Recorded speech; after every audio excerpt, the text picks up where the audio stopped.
Olá, boa noite. Eu sou o jornalista Cefas Carvalho e estamos começando mais uma edição do programa Conversa de Botequim. Toda sexta-feira, 19 horas, no Bardalos Comida e Arte, uma entrevista, na verdade um bate-papo com alguém que faz cultura, economia, empreendedorismo ou sindicalismo, como é o caso do entrevistado de hoje. Mas antes de apresentar nosso entrevistado, deixa eu registrar aqui. O programa é 100% interativo. Nós estamos no Bardalos Comida e Arte, com um bar em funcionamento. Já tem gente bacana aqui, agradecer quem está assistindo. E quem está assistindo pelo Facebook deve mandar perguntas que o nosso entrevistado vai fazer. Nós temos produção de José Agro, assistência de produção de Natália Chagas e apoio logístico Lula Belmont no Bardalos Comida e Arte. E vamos apresentar o nosso entrevistado. Estou aqui com Marcos Brasil, que é coordenador-geral do Sindipetro, o Sindicato dos Petroleiros e Petroleiras do Rio Grande do Norte, um sindicato dos mais combativos que tem 40 anos de atividade. Marcos, bem-vindo ao Conversa Botequim. Muito obrigado, Cefas. Boa noite a todas e todos. Para mim é uma honra estar aqui nesse bate-papo com você, porque é um programa por onde já passaram muitas pessoas qualificadas, pessoas inteligentes, pessoas capacitadas, né? Então, para mim, pessoalmente, é muito gratificante e uma honra estar aqui. E é uma honra para a gente também recebê-lo aqui. Repito, o Sindipetro é um dos sindicatos mais atuantes e a classe dos petroleiros, que tentou até ser destruída, né? Sim. Em governos anteriores. Vamos falar sobre isso com calma. Vou lembrar de novo, o programa é interativo. Quem estiver aqui pode fazer pergunta, passa para a produção aqui. Quem estiver assistindo pelo Facebook faz pergunta também, mas a primeira pergunta é sempre minha. E como é papo de botequim, vamos até brindar, Marcos? Saúde! Saúde! E como o papo é botequim, deixa eu lhe perguntar, Marcos, você ocupa um cargo alto no Sindipetro, é um sindicalista referência no Rio Grande do Norte, mas ninguém é criança pensando, eu vou ser sindicalista. Não existe isso. Quando você era criança, foi aonde? Foi em Riacho da Cruz, pelo que eu sei. Como é que você era? O que é que você queria ser? Como é que foi sua infância? Bem, quando eu era criança, meu pai, ele morava na zona rural de Rodolfo Fernandes, né? Que é uma cidade lá do Alto Oeste, o Sertão, né? Sim. E minha mãe morava em Riacho da Cruz. E uma história curiosa é que minha mãe foi ser professora na zona rural lá de Rodolfo Fernandes para alfabetizar adultos, né? E meu pai já era adulto e foi para ser alfabetizado por minha mãe e eles acabaram... Que história bacana, mano. Pois é. E minha mãe, como professora dele, eles começaram a namorar e casaram e foram morar em Riacho da Cruz, né? E quando eu nasci, em Riacho da Cruz não tinha maternidade, né? Então minha mãe foi me parir em Porto Alegre, que é em cima da serra. Então no registro, né, e no RG eu sou de Porto Alegre. De Porto Alegre. Hoje já pode, né? A pessoa já pode colocar, isso, nascer num local e dizer que é de outro. Eu Exatamente. poderia dizer que sou de Riacho da Cruz porque eu cresci lá na minha infância. Eu comecei ali com 6 anos de idade trabalhando na roça, com meu avô, ajudando meu avô na roça. Alfabetizado pela sua mãe? Alfabetizado não por minha mãe, né? Eu fui alfabetizado por Dona Rita de Deca, né? Que o pessoal chamava de escola particular. Antes mesmo de ir para a escola regular, eu fui para a escola de Dona Rita de Deca, que era na casa dela, as aulas, né? Inclusive ela usava palmatória, né? E na sexta-feira tinha o argumento. E no argumento era assim, ela fazia perguntas para a gente e a gente respondia. Se a gente errasse, ela batia na mão com a palmatória. E também tinha a modalidade que ela fazia uma pergunta para se ele errasse, ela fazia a mesma pergunta para outro aluno. Sim. E se esse aluno acertasse, ela dava a palmatória para esse e bater na mão do outro. Então, isso parece sádico, mas funcionou, né? Mas era assim. Então, o que aconteceu uma vez? Eu sempre fui muito estudioso. Eu comecei a trabalhar na roça com meu avô e meu pai, mas eu gostava muito, eu era curioso, gostava muito de ler. Quando eu aprendi a ler ali com 5 anos, tudo que era papel que tinha na casa da minha avó e da minha mãe, eu ficava lendo. Eu ia lá nos quartos, pegava livros velhos que estavam jogados ali, eu ficava lendo, porque meus tios eram analfabetos, né? Então eles não tinham leitura. Minha mãe estudou, mas entre ela e os irmãos dela, que eram 8, acho que só ela e a outra irmã dela, né, estudaram, mas o resto era analfabeto. Então eu com 5 anos aprendi a ler e eu ficava lendo ali. E um dia essa professora fez uma pergunta a mim, fez uma pergunta ao meu colega, ele errou. E ela fez a mim, e eu pequenininho, né? Eu acertei, né? Ela pediu para soletrar uma palavra, ele errou e eu acertei. Ela me deu a palmatória para eu meter na mão dele, né? Nossa. Só que eu fui grandão e eu pequeno, eu disse, olha, isso aqui vai dar ruim para mim lá fora. Então eu fiz só assim, só de leve, né? Pra eu não arrumar um inimigo, né? E o método pedagógico da como é que é? Rita de Dona Deca. Rita de Deca, Era mais Pinochet que Piaget, né? Era. Não tinha nada de Piaget. Não, era bem... Inclusive, quando eu fui para a escola regular, eu poderia ser aluno da minha mãe, mas ela me botou com outra professora, né? Ela já era professora do estado. Sim. Então, eu estudava na sala que tinha a filha da professora. Sim. E eu não levava desaforo para casa, eu era muito reativo. Sim. E eu não tinha medo, eu era bravo, né? Criado no sertão, naquela cultura sertaneja. Então a filha da professora, ela me provocou de alguma forma.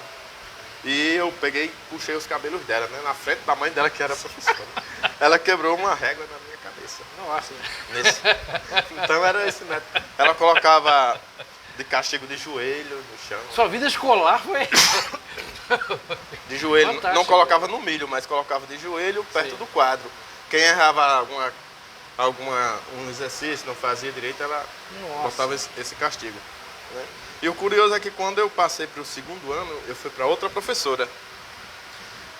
E essa professora foi na minha casa pedir para minha mãe me colocar de volta com ela. A minha mãe, não vou segurá-lo no primeiro ano, ele já passou para o segundo. Que isso? Porque ela gostou do meu desempenho, porque eu era muito estudioso, eu sempre fui estudioso, desde criança, né? Então, quando eu fiquei em Riacho da Cruz ali, até os 14 anos, né? Sim.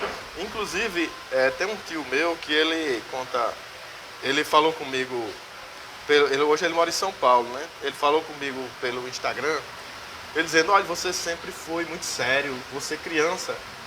Porque teve um tempo que ele morou na minha casa, ele era ali um jovem de 20 anos, e eu era criança de 8 anos, 9 anos.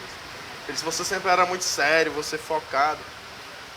E eu era irresponsável, ele dizendo a mim, né? Inclusive, quando eu fiquei com 12 anos ali, meus pais me chamaram para uma reunião com eles e pediram minha opinião se valeria a pena a gente se mudar para Mossoró, para a gente ter acesso a escolas melhores, com a educação... Cidade maior, né? Cidade maior, Polo, com Oeste, mais estrutura, já tinha a universidade, né? Tinha a UERN, tinha a ESAM já, né? Isso, que virou o FERSA. Que virou o FERSA.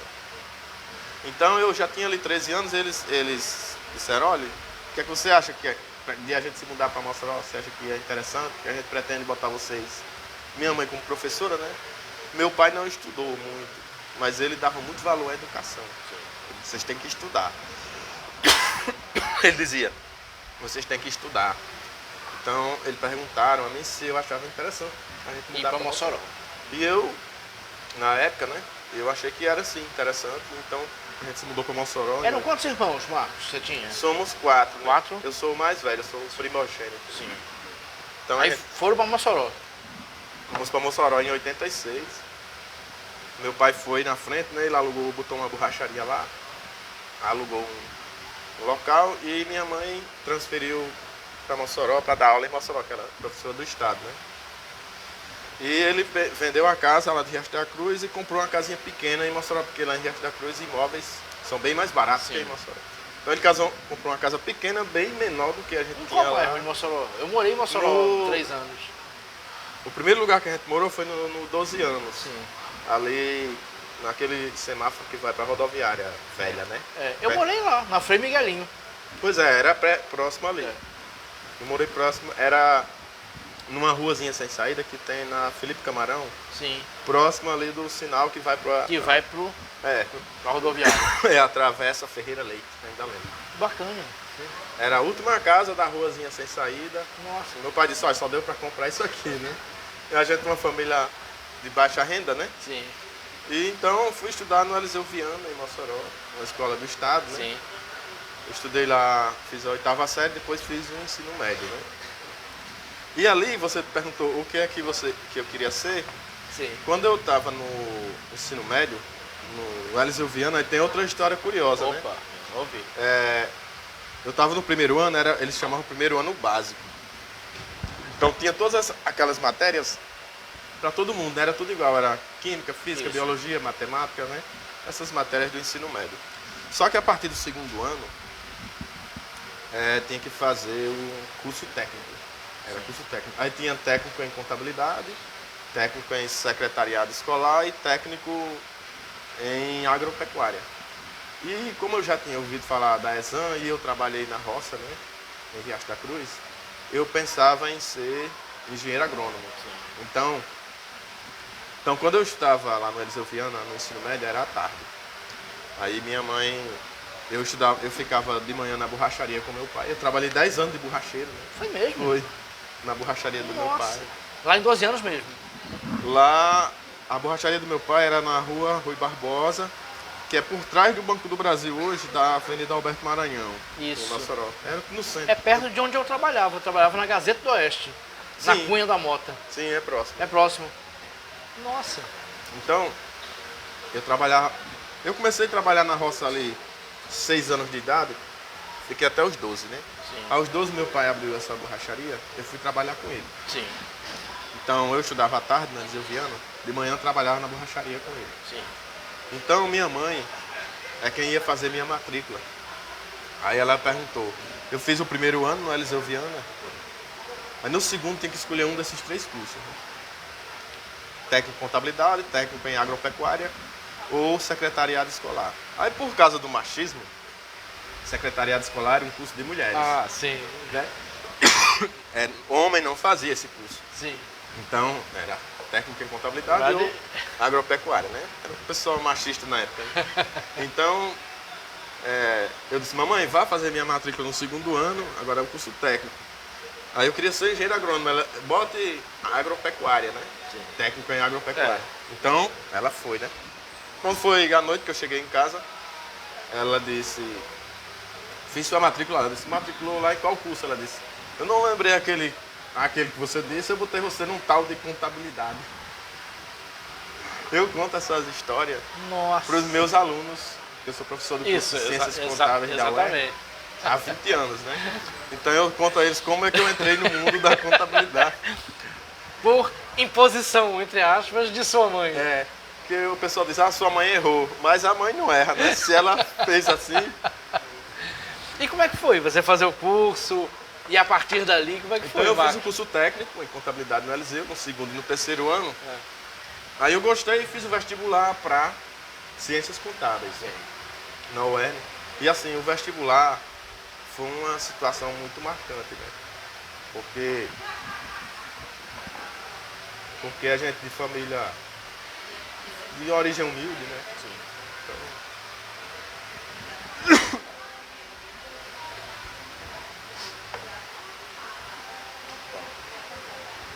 Lembranças da... Era um sonho. Era um sonho. Sua mãe ficou emocionada quando você passou? Foi uma festa grande lá em casa. Meu pai comprou muita cerveja. Nossa. A gente tomou um porre grande, todo mundo lá em casa. Meu pai, minha mãe, meus irmãos. Porque assim, na cidade onde a gente morava, né, no Riacho da Cruz, o vestibular era uma coisa assim, passar no vestibular era uma coisa inalcançável. Sim. Então, foi um marco muito forte. O Marcos passou, né? Como é o nome de sua mãe? Leopoldina. O Marcos da Leopoldina, né? Que interior é assim, né? Exato, Então, foi muito marcante e assim, isso transformou a minha vida. Que maravilha, Marcos. Porque a educação transforma. Sim, que história bonita. Aí eu fui fazer o curso na UERJ, né? Ciências Contábeis. Cursei, concluí. Depois eu fiz uma pós-graduação na UERJ. E quando eu estava no último ano de faculdade, eu fui fazer um estágio numa empresa salineira, né? Eu tinha curiosidade em saber como é que você foi parar. Em 94. Pronto. Teve uma seleção de estágio e eu fui lá.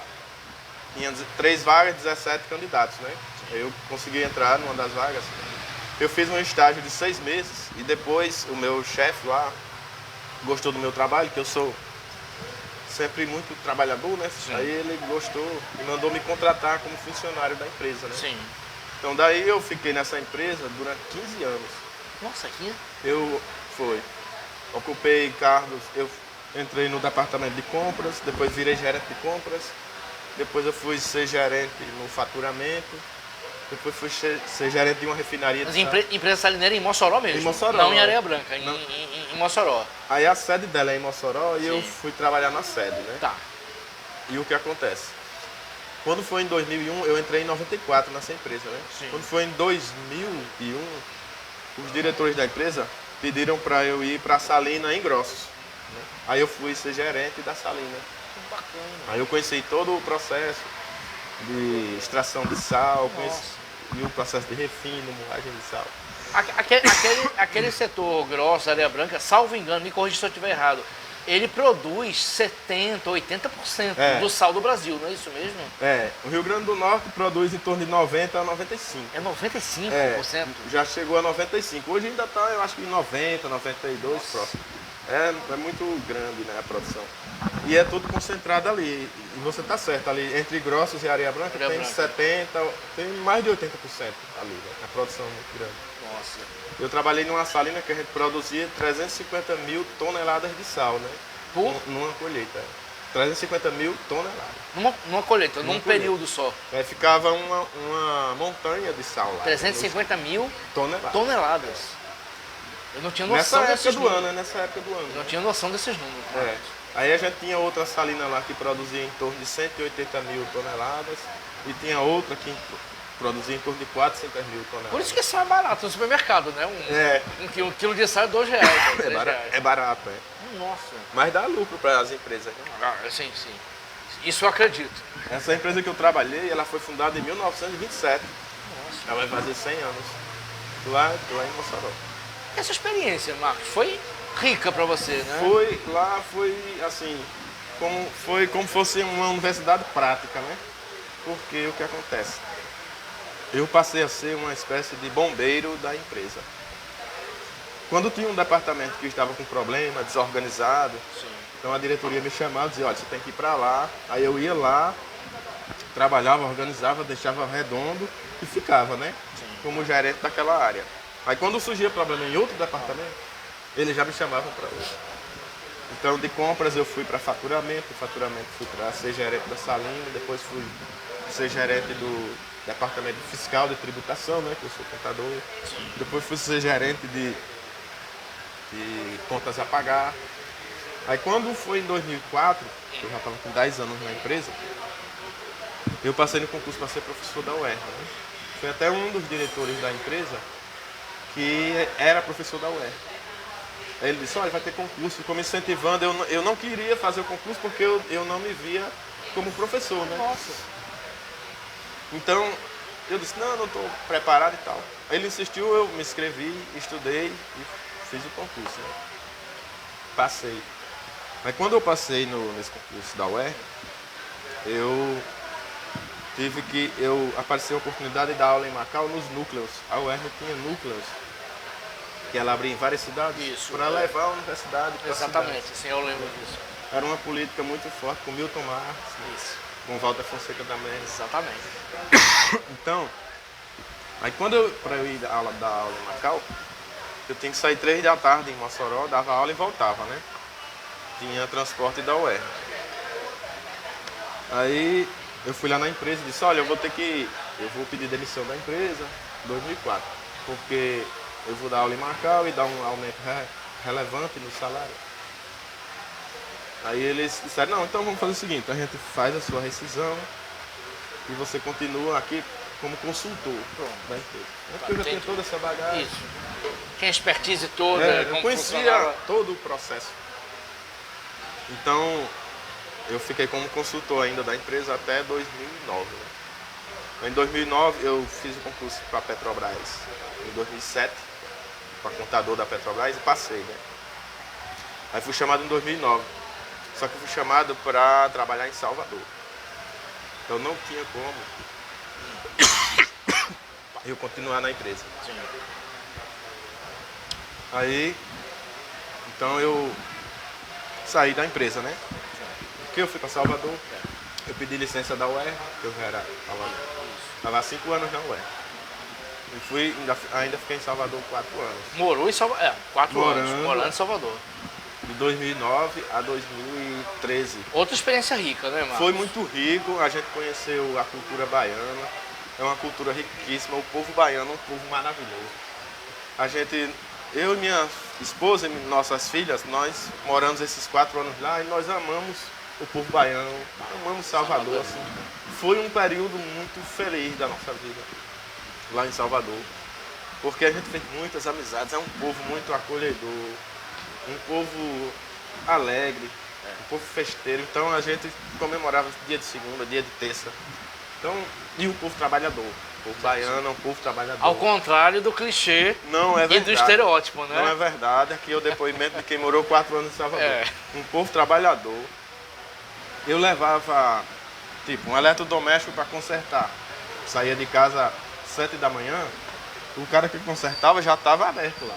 Eu já deixava lá. Então, é um povo trabalhador, né? E um povo muito honesto. Tinha um mecânico lá que fazia serviço para mim do meu carro, eu deixava o carro lá, ele já me entregava pronto, não explorava, não inventava defeito, um cidadão muito honesto. Então foram 4 anos bons, né, Marcos? 4 anos maravilhosos, foram muito bons. Aí quando você voltou, porque quem está assistindo a gente deve estar se perguntando, e quando é que a Petrobras vai entrar na vida de Marcos? Eu entrei na Petrobras em 2009 em Salvador, né? Pronto, vamos lá. Para trabalhar na Petrobras em Salvador. Em Salvador, 2009. vamos lá. Aí o que acontece? Lá na Petrobras, eu trabalhava num prédio que era em Salvador, que era 100% administrativo, né? Sim. E quando tinha a assembleia do sindicato, sempre eu participava das assembleias, mas eu nunca falei nas assembleias lá, e nem fui ser parte do sindicato, da diretoria, né? Sim. Mas eu sempre apoiava o sindicato. Quando o sindicato dava um encaminhamento, eu sempre votava a favor do sindicato. Sim. Eu nunca votei contra o sindicato, né? Porque eu entendia que o sindicato estava buscando melhorias para nossas condições de trabalho, né? Para nossa vida, porque a gente já tem leituras, né, de histórias de lutas, né? Sim. Inclusive quando eu fui estudante na Eliseu Viana, participei de uma militância na campanha de 89. Já na militância de esquerda, eu participei... Já tinha experiência, então, de debates, Tive essa militância política para eleger um vereador em Mossoró, de esquerda, né, a gente elegeu. E logo depois que ele tomou posse, ele foi para a direita, né? Ele saiu do partido... Foi Júlio César, foi? Foi. Eu participei da campanha dele. Então eu trabalhava na Gazeta do Oeste quando o Júlio César foi eleito. Eu me decepcionei ali. Foi eleito Júlio César e Thelma Gurgel. Só que Thelma Gurgel continuou na esquerda. Depois abriu um bar, o Ofensivo Lilás. Sim, eu frequentava. Eu frequentei o Ofensivo. A gente se bobear, a gente se barrou lá. Eu fui assim, lançamentos de livro lá. Exatamente. Tinham bandas que tocavam. Então, eu me decepcionei com o Júlio César. Ele era professor nosso lá do colégio, né? De educação física. Aí eu me afastei dessa militância mais ativa por isso. Então, em 2009 fui para a Petrobras, participava das assembleias lá, mas não era militante, né? Eu sempre votava a favor do sindicato, participava das greves, né? Quando tinha greve, eu ficava na greve, né? E em 2013, eu vim morar em Natal, né? Transferido para cá. Minha esposa queria ficar mais próximo da família. Transferido pela Petrobras? Pela Petrobras, né? Minha esposa queria ficar mais próxima da família, e teve essa... Sua esposa é de Mossoró ou de Natal? É de Mossoró. De Mossoró. Na verdade, ela é de Apodi, né? Mas a gente se conheceu em Mossoró. Ela foi criança para Mossoró. Ah, sim, sim. Dá bem um foco com você. A mesma experiência. Parecido, Sim. Então, em 2013 a gente se mudou para Natal e eu continuei participando ali das assembleias, acompanhando o sindicato, mas também eu não era da diretoria, né? Sim. E quando foi em 2018, um amigo meu que entrou no mesmo concurso que eu na Petrobras, ele era o coordenador geral do sindicato Ives, né? Ives Corsino. Então quando ele foi ser candidato a coordenador, ele me chamou para a chapa dele. E eu fui porque é o seguinte, eu fui por causa que surgiu aquele período bolsonarista. E eu sempre fui muito de ler muito, né? Então eu conhecia essa questão política, a questão de socialismo, de capitalismo, de fascismo, de nazismo. Então, quando eu vi aquele movimento fascista, colocar uma pessoa na presidência, aí eu fiquei refletindo lá em casa que eu não poderia ficar omisso, que eu tinha que ir para a linha de frente, para militância ativa, para combater o fascismo. Então, e coincidiu com essa época que Ives me convidou. Então eu aceitei e fui para a diretoria, né? Sim. Eu fui ser o diretor de assuntos jurídicos. Comecei a conduzir as ações contra a Petrobras e outras empresas, né? Ações trabalhistas. E participar da militância. Né? A gente foi para a militância nas ruas mesmo, né? Participar de movimentos fora Temer, né? Protestos antifascismo, toda essa militância defendendo a diversidade, né? Defendendo a causa LGBTQIA+, defendendo a causa das mulheres, né? Combatendo o machismo, a misoginia, tudo isso. Então foram essas bandeiras aí que realmente, ideologicamente, eu sou contrário, né? Essas bandeiras fascistas, machistas, né? E homofóbicas, preconceituosas, né? Racistas. Então eu decidi entrar na diretoria. Então, quando eu estava na diretoria, quando eu entrei, comecei a atuar na parte jurídica, o pessoal, Márcio Dias, que é uma das grandes lideranças, né?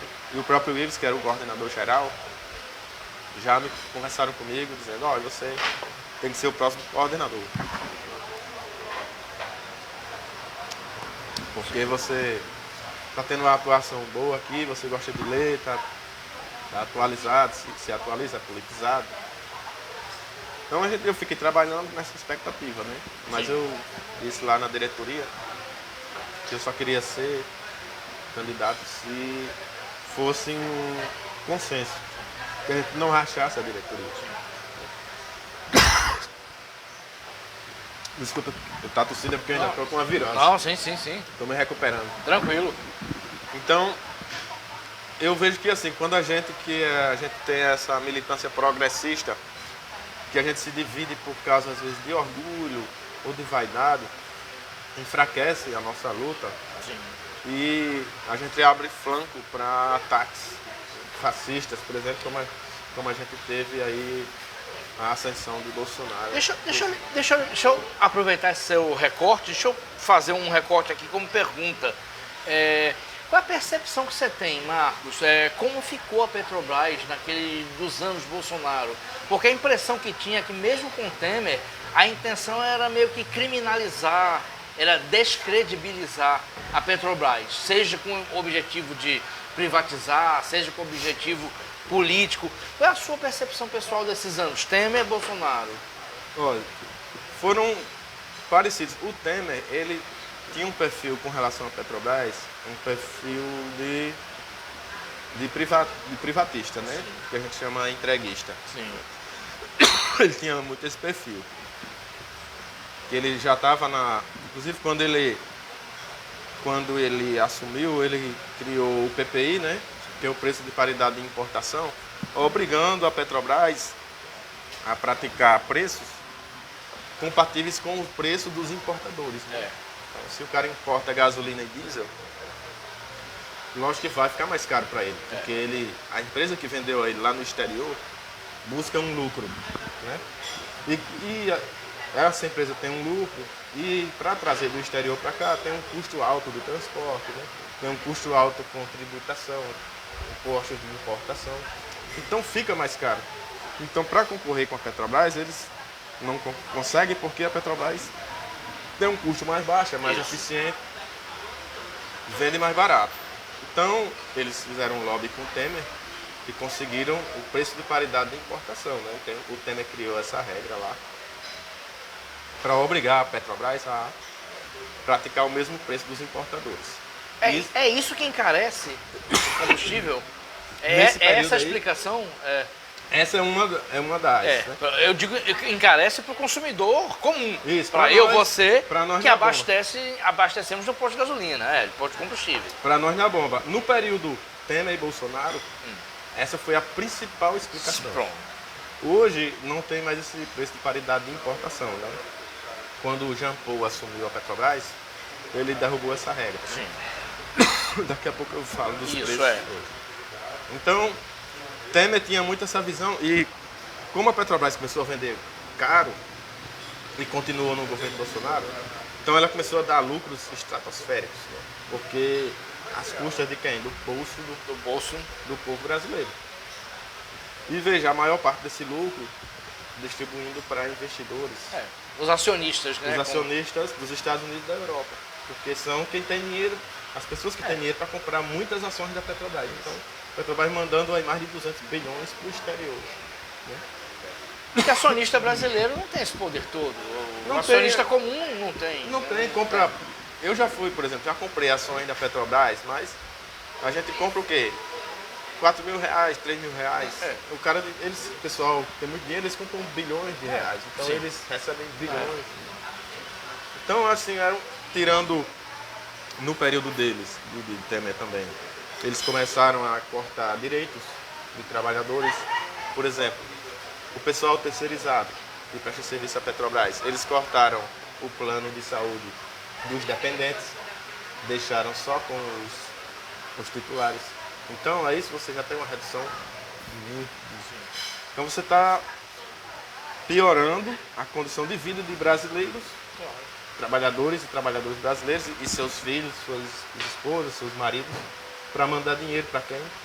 Para investidores que já são ricos da Europa. Para ficarem mais ricos. Mais ricos ainda. Então, não é uma política socialmente boa para o povo brasileiro. Né? Então, Temer tinha essa visão de capitalista, de gerar lucro, porque os investidores faziam um lobby com ele lá, né? Eles ganham dinheiro com isso. E Bolsonaro continuou essa política. E o pior ainda é que Bolsonaro ele adotou uma política de repressão dentro da Petrobras, né? De perseguição. Nós dos sindicatos, por exemplo, fomos proibidos de entrar na Petrobras. Aconteceu isso? Sim, dessa forma? Sim, dessa explícita. forma. Eu sou funcionário da Petrobras concursado. Sim. Meu crachá foi cancelado. Eu não poderia entrar em nenhuma instalação da Petrobras. Não podia entrar? De forma alguma. Eu não sabia que aconteceu isso dessa forma. Não, foi. A gente foi proibido. E pra gente falar com os trabalhadores era no lado de fora das instalações. Que era totalmente proibido. Isso é quase ditadura. Isso. Na prática, ditadura. Inclusive, para eu retirar minha carteira de trabalho que estava dentro da minha mesa lá na Petrobras, né?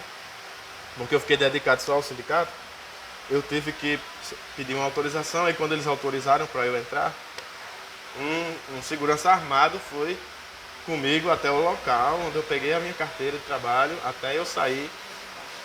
Uma pessoa armada me acompanhando a toda hora. Eu não tinha noção que tinha chegado a esse ponto, Marcos. Né? Foi uma repressão muito grande e assim, eles tinham uma gana de acabar com a Petrobras. Vou contar um caso aqui que eu vi aqui em Natal. Sim. Eles começaram a transferir nossos colegas e nossas colegas, né, para o Sudeste compulsoriamente, coisa que nunca tinha acontecido na Petrobras. Aí você agora vai trabalhar em Macaé. Não tem diálogo, vai e pronto. Vai e pronto. Tá aqui, faz o documento transferindo, que é um documento interno, e se não se apresentar lá em 30 dias, vai ser demitido por abandono de emprego. Sim. Então, mandava o povo ir embora, esvaziando tudo aqui, e ficava aqui, computadores de última geração, porque a Petrobras só usa equipamentos de ponta, computadores, ar-condicionado, todo tipo de equipamento. Eles amontoavam tudo e jogavam num depósito lá atrás. Porque aquilo ali é patrimônio, milhões de reais, eles tratavam como lixo. Nossa. De computadores novos, notebooks, entendeu? Equipamentos de ponta, equipamentos de videoconferência modernos, né? Porque a gente usava lá. Então eles amontoavam e jogavam tudo numa sala lá e... Então era uma coisa proposital, Sim, premeditada. Premeditada. Não era só bagunça, nem ideologia, não, era uma coisa premeditada para acabar. para destruir mesmo. Nossa. Então, por exemplo, o presidente Castelo Branco, né, que foi um presidente bolsonarista da Petrobras, indicado por Bolsonaro, Sim. ele deu ordem para paralisar a produção de petróleo no Rio Grande do Norte. Sim, isso eu acompanhei. Poços que estavam produzindo, ele mandou parar a produção. Aí com isso, o que é que eles começaram a dizer na imprensa? Que não era mais viável produzir petróleo no Rio Grande do Norte porque tinha pouco petróleo. Isso. Na verdade, eles não queriam produzir, né? Porque parou a produção. Não deixou sucatear para entregar. Né? Eles deixaram sucatear as instalações. O pessoal da Petrobras, que é uma força de trabalho muito comprometida, né? E ama muito a empresa, porque normalmente são muito bem tratados pela empresa. O pessoal querendo manter as coisas em boa qualidade, porque sempre era um alto nível de conservação, de desempenho, de eficiência, né? Mas não tinha. Foi cortado tudo, manutenção. Deixou de fazer manutenção. O objetivo era privatizar? Era vender barato, como aconteceu? Era. Inclusive, se a gente tivesse perdido a eleição de 22, a Petrobras tinha deixado de existir no máximo junho de 2023, ano passado. Porque o plano de privatização dela já estava bem adiantado. Ela já tinha virado Já pós. tinha. Eu concordo. Não existiria mais Petrobras hoje. Nossa. Então, aquela eleição de 22 foi decisiva para a história do Brasil. Nossa. Porque a gente ia ter um sistema fascista. Nossa. Marcos, eu conversava com o Márcio Dias, de vez em quando a gente se encontrava, conversava, com outros amigos também petroleiros ou ex-petroleiros, o próprio Jorge Câmara, quando a gente se esbarrava. Mas deixa eu lhe perguntar, como é que ficou o Sindipetro? Porque o bolsonarismo também tentou destruir os sindicatos. Sim. Não era só a Petrobras, também os sindicatos. Como é que se portou, como é que ficou o Sindipetro nesse período? Vou dizer para você, nós enfrentamos muita dificuldade. Vou dizer por quê. Em 2020,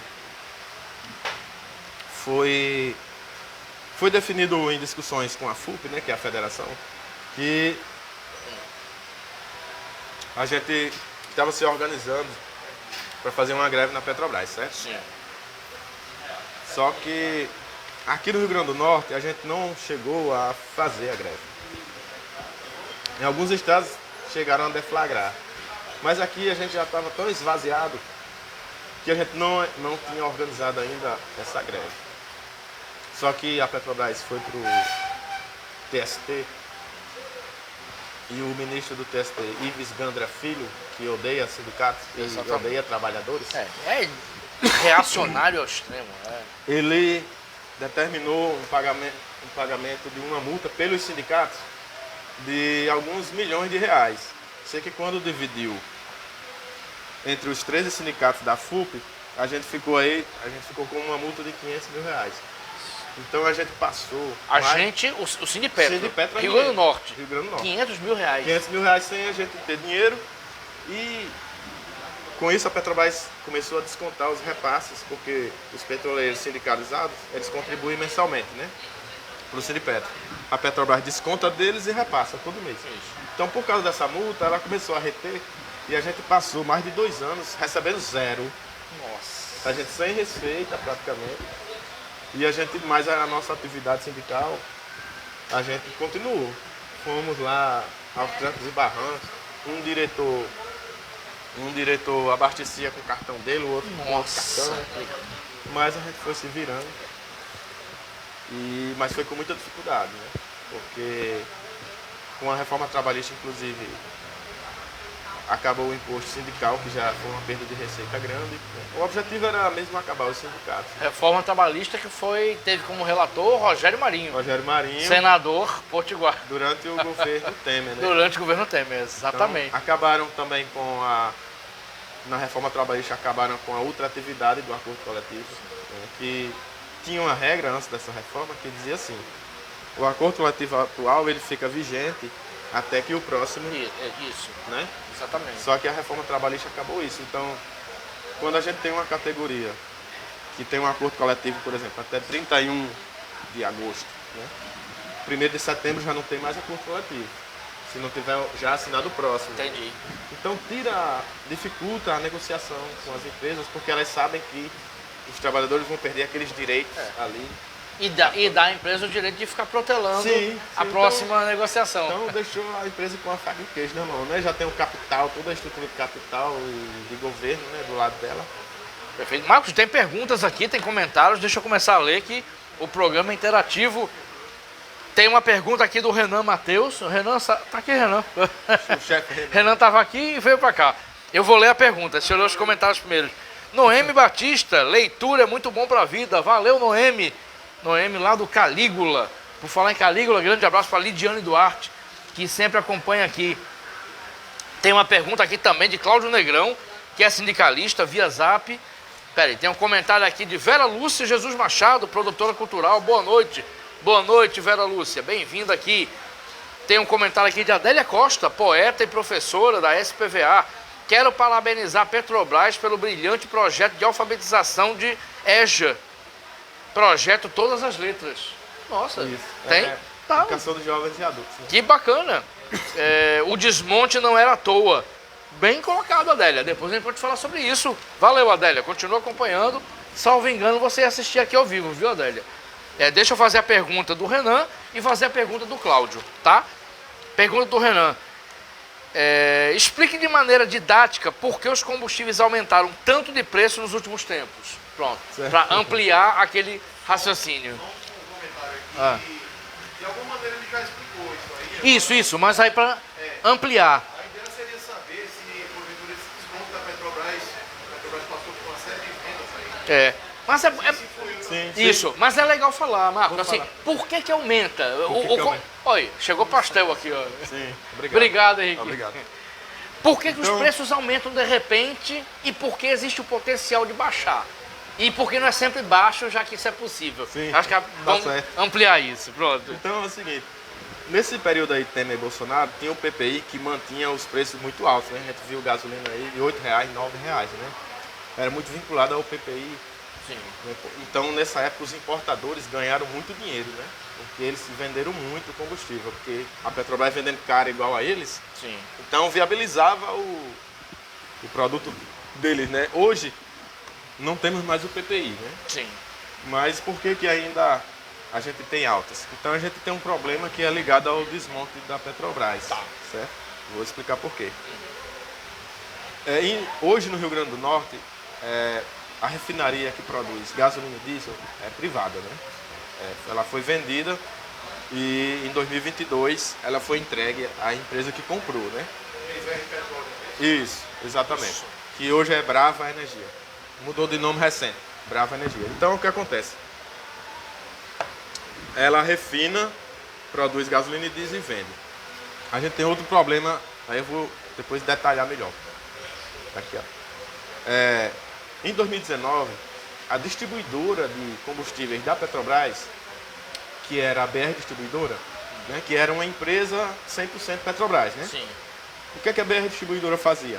Ela comprava gasolina e diesel das refinarias da Petrobras, sim, que é a mesma dona, né?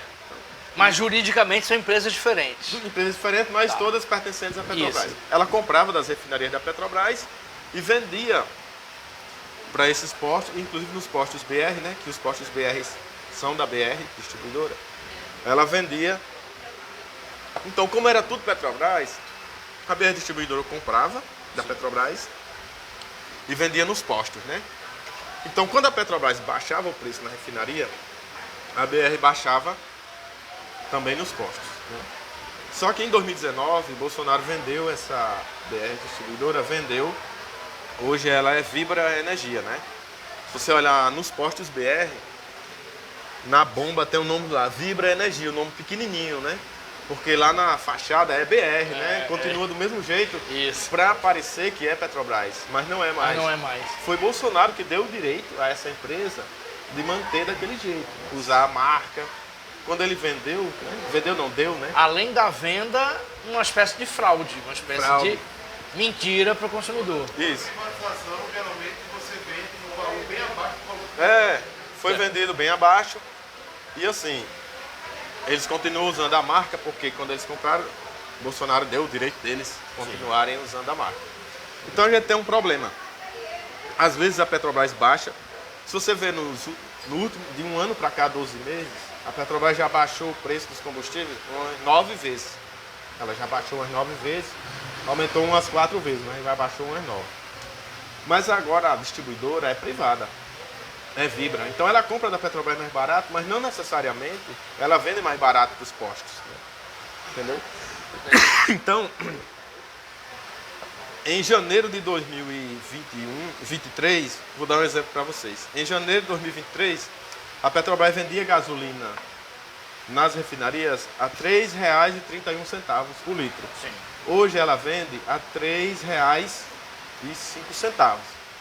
Baixou 26 centavos. Sim. Mas quem compra da Petrobras é a Vibra. Não necessariamente a Vibra repassou essa redução para os postos e para a gente consumidor. Esse é um lado do problema. Sim. O outro lado do problema, a refinaria aqui foi vendida para a 3R, né? Sim. A 3R ela é uma empresa pequena comparada com a Petrobras.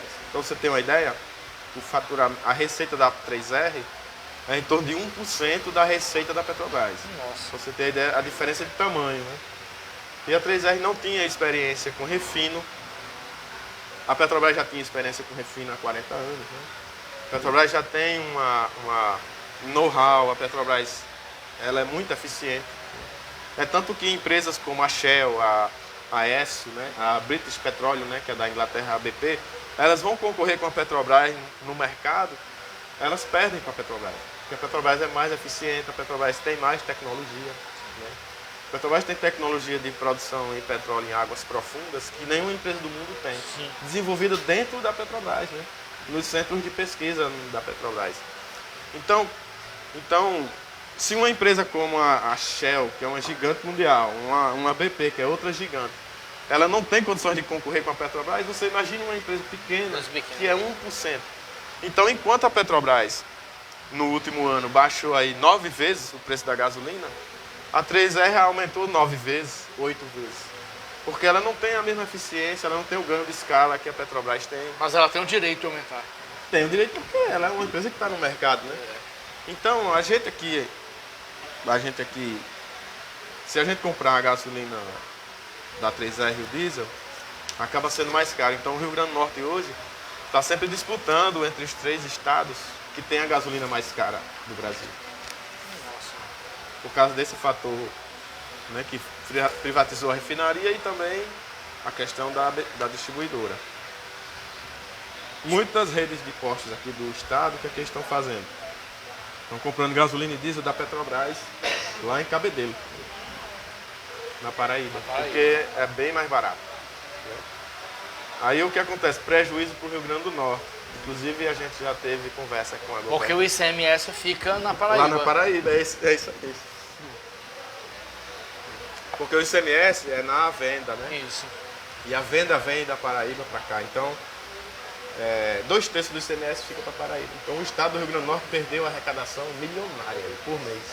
Por causa de uma decisão do governo. Do governo federal. Além da situação do que o ICMS está aqui do estado, eu estou sofrendo umas quedas graças a essa pedra legislativa, né? Sim. Também. O ICMS do estado, que o Renan está falando. Mas aí é outro assunto, também dá. Vou só fazer uma comparação. Sim. O ICMS da Paraíba é mais alto do que o nosso, mas a gasolina lá é mais barata. Porque lá é Petrobras. Um paradoxo, né? É, exatamente. Bem Lá mais é barato. Deixa eu fazer a pergunta aqui do Cláudio Negrão, que é petroleiro. Um abraço, Cláudio. Acho que está no Ceará. Boa noite a todos. Gostaria de saber como o Sindicato dos Petroleiros está vendo essa forma de transição energética, com todos os impactos que possa ter no estado do Rio Grande do Norte. E lembrando que a Petrobras criou uma diretoria para entrar nesse setor. Acho que ele está falando também de energia eólica, que é uma coisa interessante. Como é que o Sindipetro está vendo a transição energética? Isso é um tema interessante. Eu, particularmente, tenho estudado muito esse tema. Certo? Inclusive, fiz contato com pesquisadores do DIESE para ministrar palestras dentro das reuniões da diretoria. Certo? Então, nós sindicalistas, como é que nós nos colocamos dentro desse debate de transição energética. Sim. Nós buscamos o que a gente chama de... É um conceito que foi desenvolvido lá na Organização Internacional do Trabalho, que é o conceito de transição energética justa. Né? Porque o que é que está acontecendo em alguns processos de transição energética? A transição energética ela é necessária, né? Nós não podemos continuar com os mesmos níveis de poluição que nós temos hoje, porque se a gente continuar poluindo do jeito que a gente polui, nós vamos deixar de existir, né? Nós seres humanos. Então ela é necessária e ela é inevitável e vai acontecer.